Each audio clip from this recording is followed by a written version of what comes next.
மகாபாரதம் உண்மையாவும் இருக்கலாம், பொய்யாவும் இருக்கலாம். அந்த விவாதத்த தாண்டி மகாபாரதத்துல நம்ம லைஃப்க்கு தேவையான நெறைய லெசன்ஸ் இருக்கு.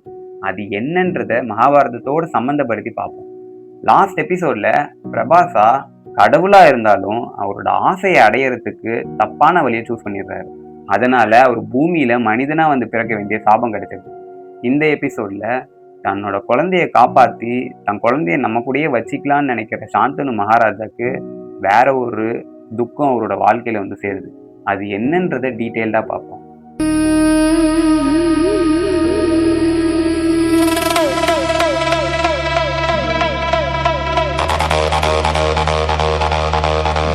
எட்டாவதா பிறந்த குழந்தைய சாந்தனு மகாராஜா காப்பாத்திடுறாரு.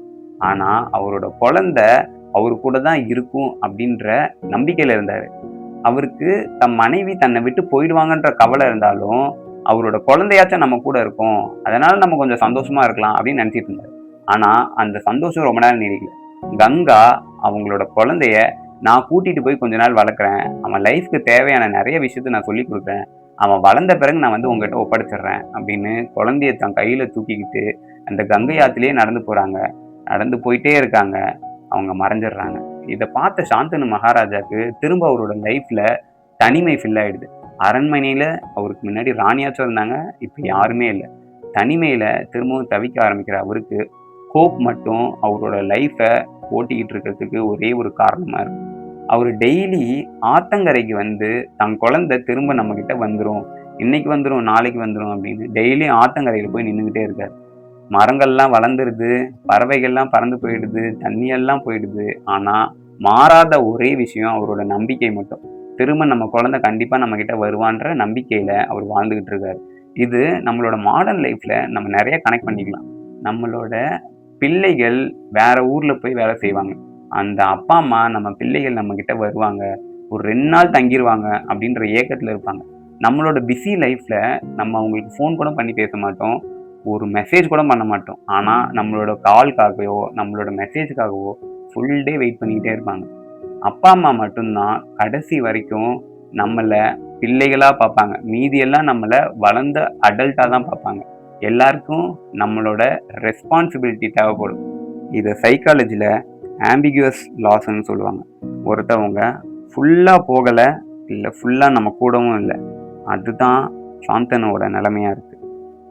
சாந்தனு மகாராஜா தம் பிள்ளைக்காக வெயிட் பண்ணி ஏங்கிக்கிட்டு இருக்க டைம்ல கங்கா அவரோட பையனை தூக்கிட்டு போய் வசிஷ்டர்கிட்ட கொடுத்து அவருக்கு வேதங்கள் கற்றுக் கொடுக்குறாங்க.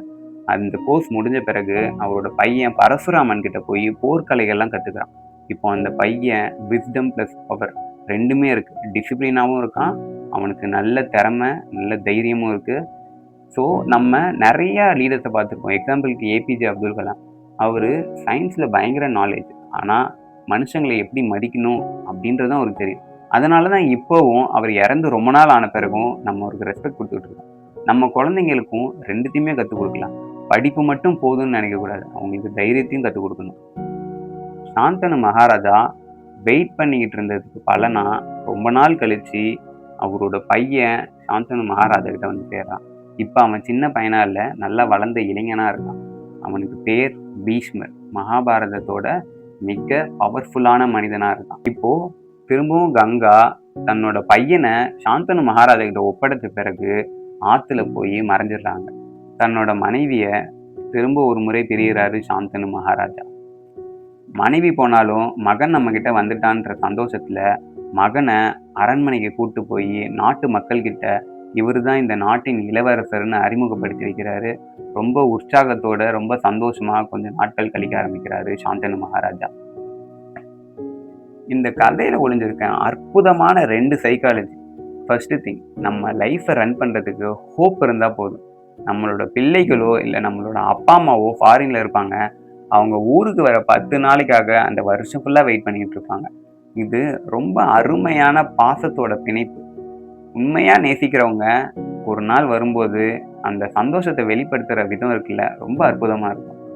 2வது, உங்கள் குழந்தைங்களுக்கு நீங்கள் படிப்பை மட்டும் கற்றுக் கொடுக்காதீங்க, அவங்களோட பவரையும் இன்க்ரீஸ் பண்ணுங்கள். செல்ஃப் டிஃபென்ஸு, டிசிப்ளினாக வாழ்க்கையை எப்படி நடத்தணும், இதெல்லாம் ஆட் ஆன் பண்ணி அவங்க லைஃபோடு சேர்த்து கற்றுக் கொடுங்க.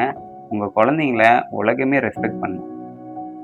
மாரல் ஆஃப் த ஸ்டோரி, நமக்கு பிடிச்சவங்களுக்காக காத்துக்கிட்டு இருக்கிறது ஈஸியான விஷயம் இல்ல. ஆனா, அந்த காத்துக்கிட்டு இருக்கிறதுலயும் ஒரு சுகம் இருக்கு அப்படின்றத நெறைய லாங் டிஸ்டன்ஸ் ரிலேஷன்ஷிப் நமக்கு உணர்த்தும்.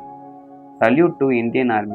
தன்னோட பிள்ளைகள, தன்னோட மனைவிகள, இல்லன்னா தன்னோட கணவன பிரிஞ்சு நம்ம நாட்டுக்காக, நம்மள காப்பாத்துறதுக்காக ஏதோ ஒரு எல்லையில உட்காந்துக்கிட்டு, ஃபோட்டோவ பார்த்துக்கிட்டு, அந்த வருஷம் ஃபுல்லா ஓட்டிட்டு இருப்பாங்க. நெக்ஸ்ட் எபிசோட்ல சாந்தனு மகாராஜா திரும்பவும் வேட்டைக்கு போறாரு. இப்ப என்ன பண்ண போறாருன்றத டீட்டெயில்டா பார்க்கலாம்.